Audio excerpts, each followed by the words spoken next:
Thanks, Anne, for your nice summary and the short and intermediate stimulant medications that we have available. Really an incredible change over the years since I started in this field 20 years ago. We have so many more options. David, how about the long-acting stimulant preparations? What else is out there? Well, talk about options. You have, at last count by me, 28 different preparations of stimulant available to you. And so this becomes a very confusing quagmire for clinicians to sort out which medication they should use. So let me sort this out.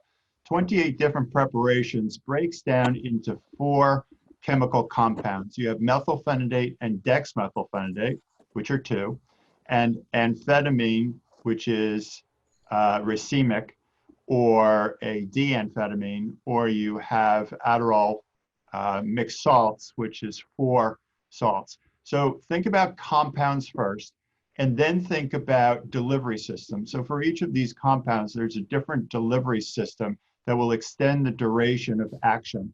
And the technologies used then are various.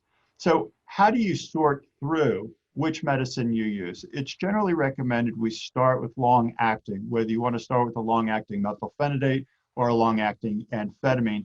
I don't know from a patient's profile who's going to respond better to one versus the other.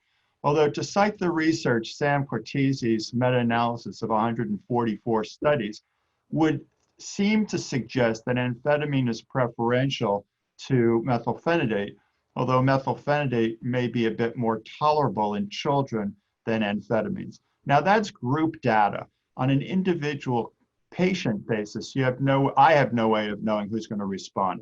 So the technologies are important because they give you different delivery systems and different durations of action. They also give you a different PK curve. And so the duration is based on the PK curve and the delivery system. So if you choose a beaded preparation of mixed amphetamine salt XR, that's going to give you a different duration and different PK profile than a lisdexamphetamine that's a prodrug and not a mechanized delivery system. So for clinicians, think about compound first. If the patient responds to a compound but has side effects, then you may want to change the delivery system. If they don't respond to the compound, you may want to change the compound and then take a look at the delivery systems. Now, this is very much based on clinical impression. I know Tim can speak to a lot of the research that will help differentiate this. But at the end of the day, the clinician is really left with a lot of choices. That's great, but the more choices there are, the more confusion that occurs. And we want clinicians to choose 2 or 3 that they're comfortable so that they don't get overwhelmed and then decide it's too complicated for me to treat. So Tim, I wonder if you could just elaborate on the research basis of that. Well, so there is now more and more research basis about how quickly the PK curve changes and how people respond to that, and also the dissolution curves. And there's, certainly work now that shows that, for example, not all extended releases are exactly the same, and they all have sort of different profiles. And the analog classroom model that Anne and others have been involved in have actually helped ferret that out, important differences.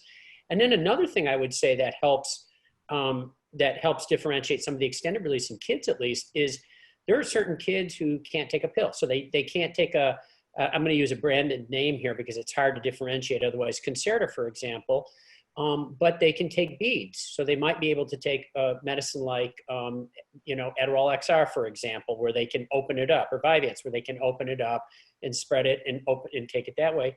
Some kids can't even do that. They need a solution or suspension, in which case they may have to use one of the suspension forms of the medication. So I think that's another important sort of differentiation of the different extended release compounds.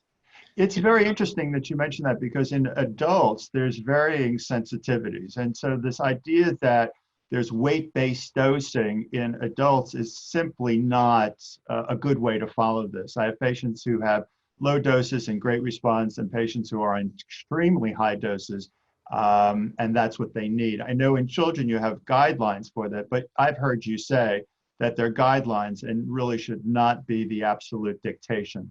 they're guidelines. And so, you know, a lot of people use for general methylphenidate, DL methylphenidate, up to 2 milligrams per kilogram per day in a kid and up to 1 milligram or 1.5 for amphetamine. But you're right. And, you know, for those people who are on higher doses where they're way over FDA approved doses or you're nervous about it, you can get levels. You can get levels of amphetamine and you can get levels of methylphenidate. And our guidance is to get them at peak. And again, they're optional. These are guidelines. Like Dave said, there's no one way fits all.